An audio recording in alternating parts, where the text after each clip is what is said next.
spent on my grandfather's farm in the Upper Peninsula near Perkins, Michigan. And I would work on the farms around his area.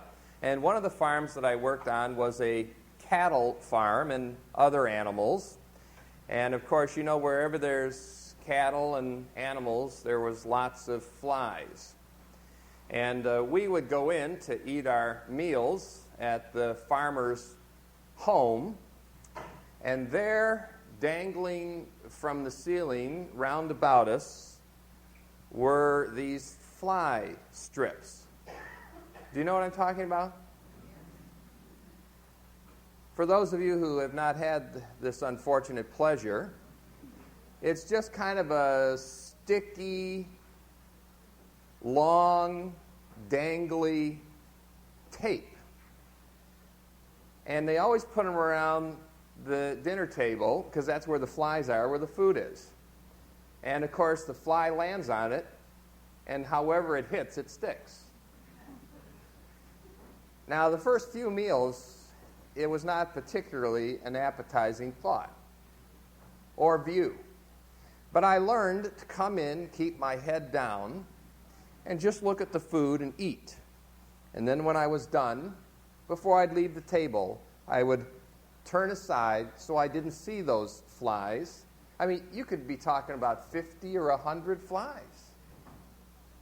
And it would just kind of ruin the food, ruin the aroma and the taste. Well, in the same way, in Ecclesiastes chapter 10, Solomon compares the presence of dead flies in a wonderful perfume to the impact of foolishness upon life. In Ecclesiastes 10, verse 1, he says, "As dead flies give perfume a bad smell, so a little folly outweighs or can have a greater impact than wisdom and honor." Now, perfume of the ancient Near East was not the nicely bottled stuff that we have today, which is kind of alcoholed down and thinned out, but it was a thicker kind of gel. And when the flies got in that and began to disintegrate, apparently it changed the aroma. And it ruined it. And this was a great loss because perfume was one of those transferable, high-demand quantities that many people wanted that could be transported quite easily.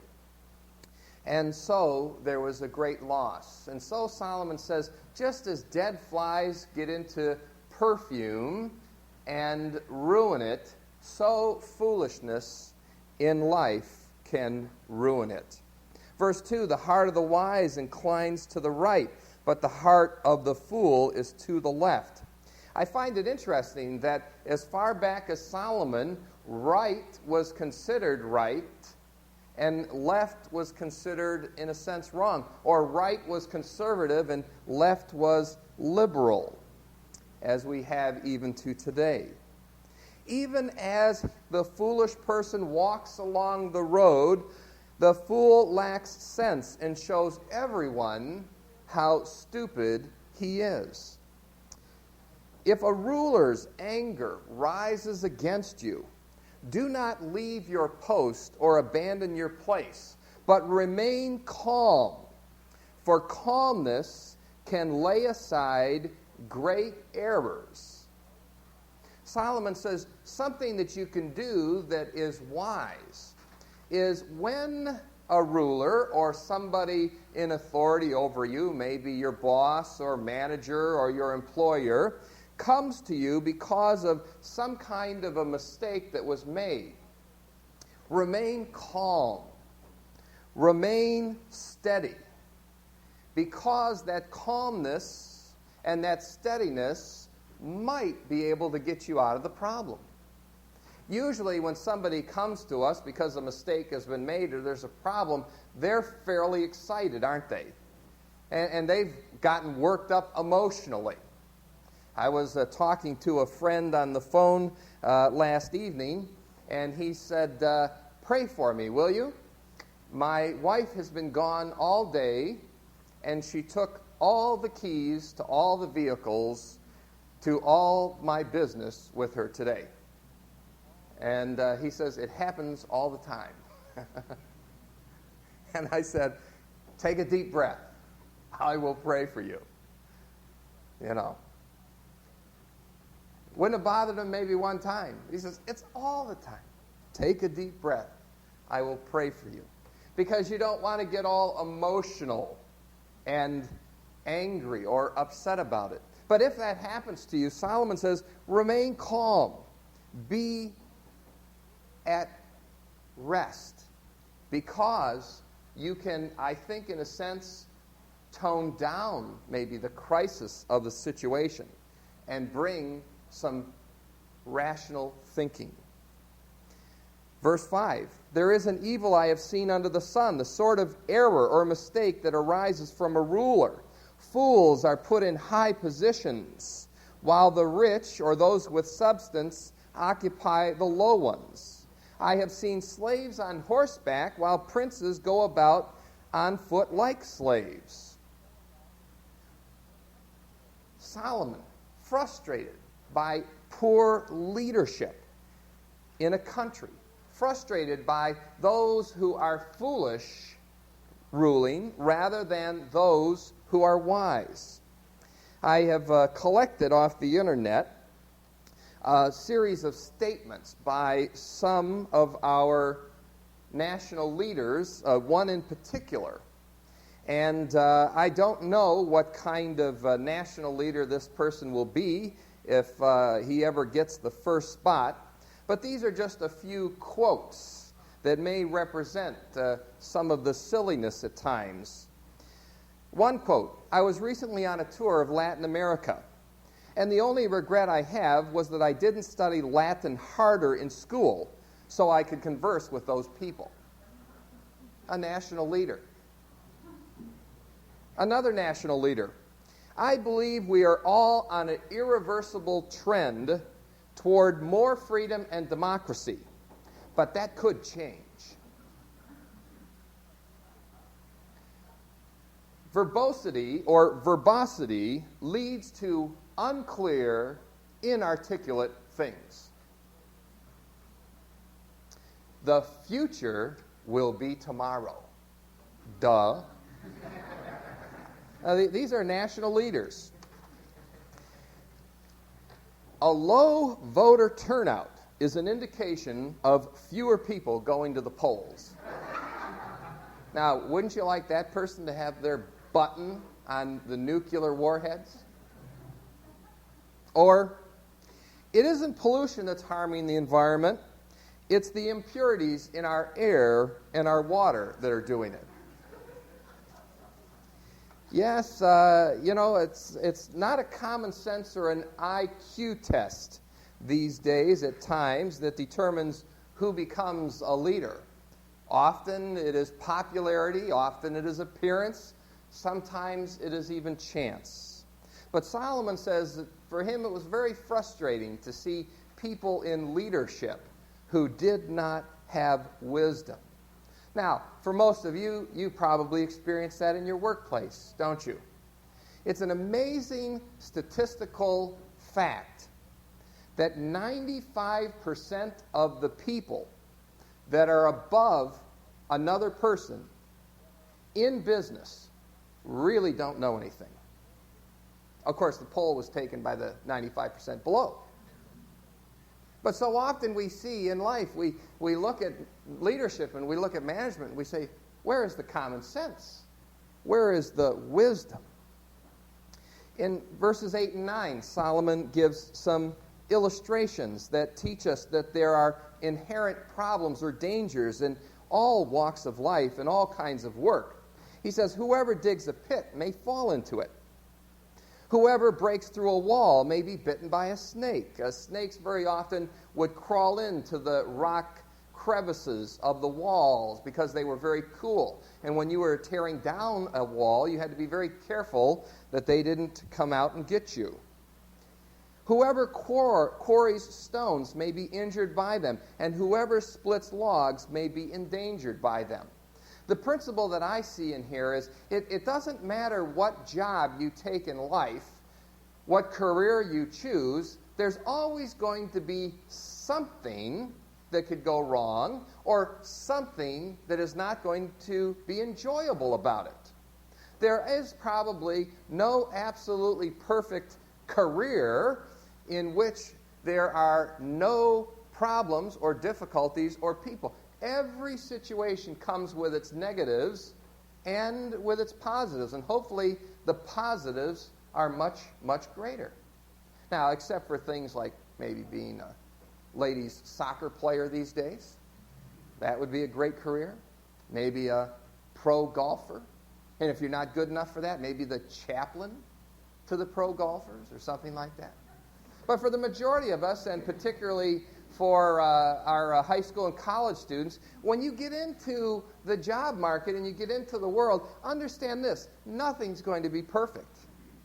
Just try to hit as high a percentage of positives and enjoyment, for every part of life comes with some negatives. Verse 10, if the axe is dull and its edge unsharpened, more strength is needed, but skill will bring success. Solomon is saying that sometimes we need to think smarter and not just work harder in life. We need to take the time to sharpen that axe, or to get that right tool, or to get that right preparation so that it will bring success in life. Today, I think that a principle that would be applied here is that we need the education and the training for the work of life. And we, while we have the opportunity, ought to seek and fulfill those opportunities. Verse 10, if a snake bites before it's charmed, there is no profit for the charmer. Again, all principles of the fact that there is a need of wisdom in life and wisdom in work. Verse 12, words from a wise man's mouth are gracious. They impart favor. They impart goodness. They impart help. But a fool is consumed by his own lips. At the beginning, the fool's words are but folly. At the end, they are wickedness and they are madness. The fool multiplies words. I think we have a saying that goes something like this. The fool likes to hear their own voice. They like to hear themselves talk. But it only multiplies foolishness.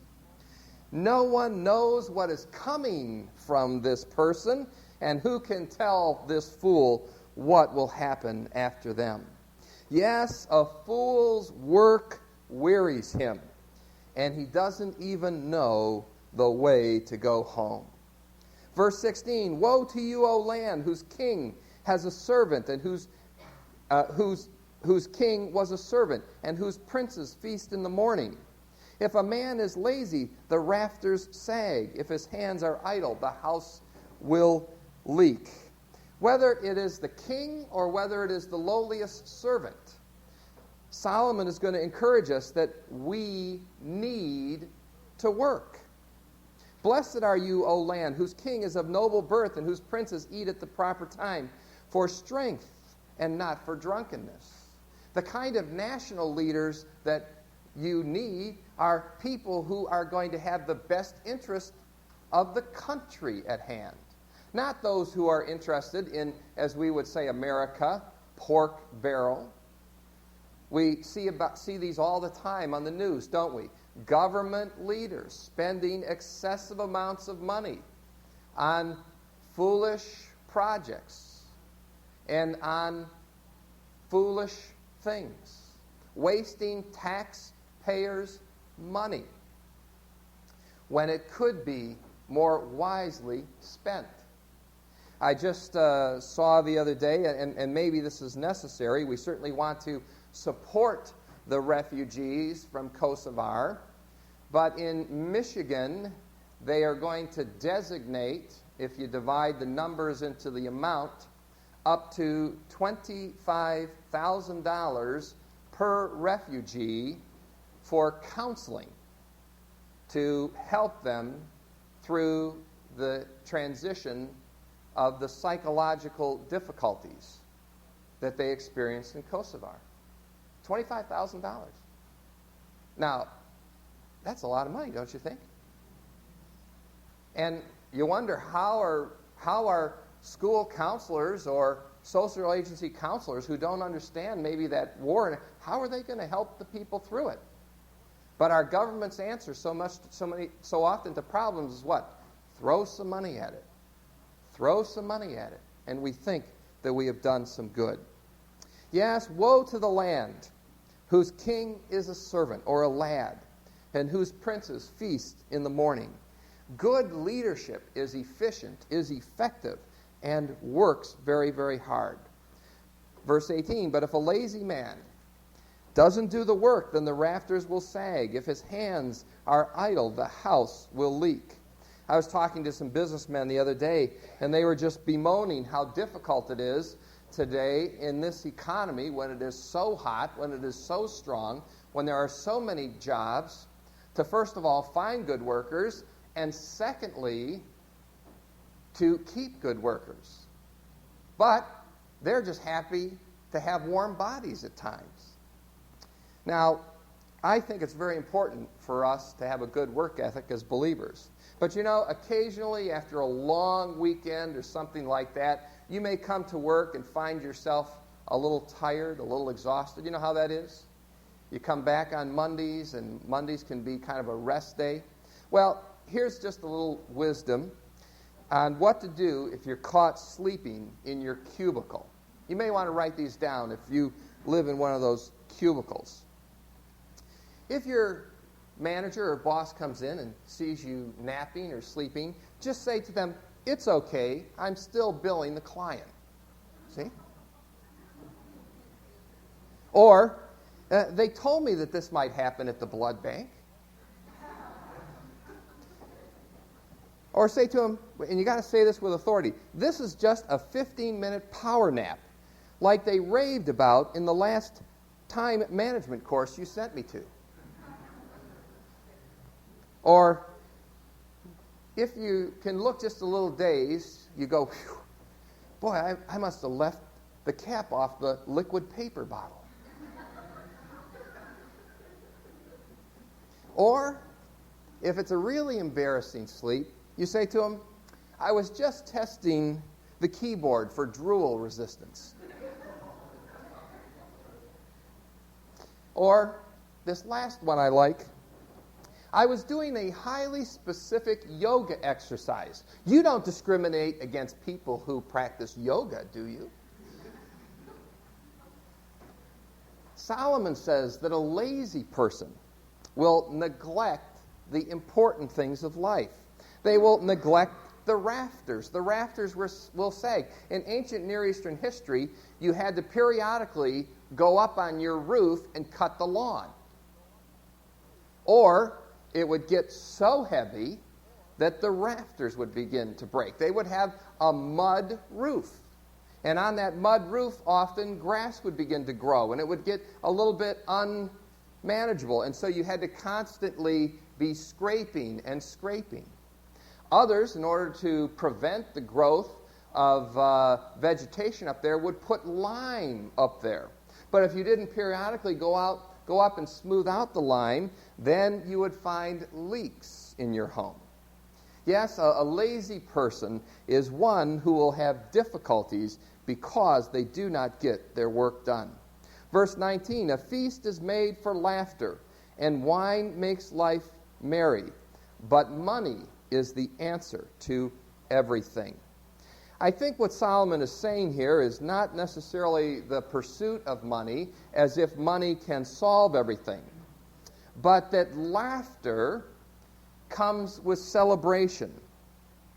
And life is to be enjoyed and that money is to be saved. Because many, many times in life, the situations that we do face need to be solved by good financial management. I remember as a kid, my parents would set aside so much money each month for a new car. They would set aside so much money a month for repairs on the home. They would just budget that money so that when a crisis came or a particular need came, they could address it. Now, today, some of us have that tendency and others of us have credit cards, right? And what we do is when the crisis comes along, we put it on the credit card and then we kind of tighten our budgets and pay for the crisis. Solomon says we ought to put aside, we ought to save and maintain money because money can provide a person with help in time of need. Verse 20, do not revile the king even in your thoughts, or curse the rich or the affluent, who are usually the owners and the managers and the employers. Do not do this in your bedroom, because a bird of the air may carry your words, and a bird on the wing may report what you say. If you don't want anybody to know something, then don't tell anybody. There's probably a little bit of a joke or sarcasm here on the part of Solomon talking about a little birdie taking the message over to somebody else or overhearing it. So very often we say a little something to this one, a little something to that one, and we begin to forget who we've said things to, and all of a sudden it gets back to other people. And you wonder, how did that happen? It happened because you opened your mouth. We need to be very careful at work and in our homes and in our neighborhoods and with our family and so on and so forth about the things that we say. Because so very often what we say will get back to people that we didn't really want to hear it. You remember what Solomon said earlier on the other side of wisdom. He said, if you hear your servant curse you, don't let it bother you, because you do the same thing and probably don't mean it. Here, he says, don't curse the king, or don't criticize, or don't gossip, or don't revile. Don't even think about it, lest that little birdie find out, take it to somebody else, and it create a problem. Yes, the way of peace and the way of enjoyment is the way of wisdom. And wisdom dictates that we work, that we communicate, that we live in godly ways. And if we will do that, then we will find more laughter, more joy, more peace, yes, and even more prosperity. Let's pray. Father in heaven,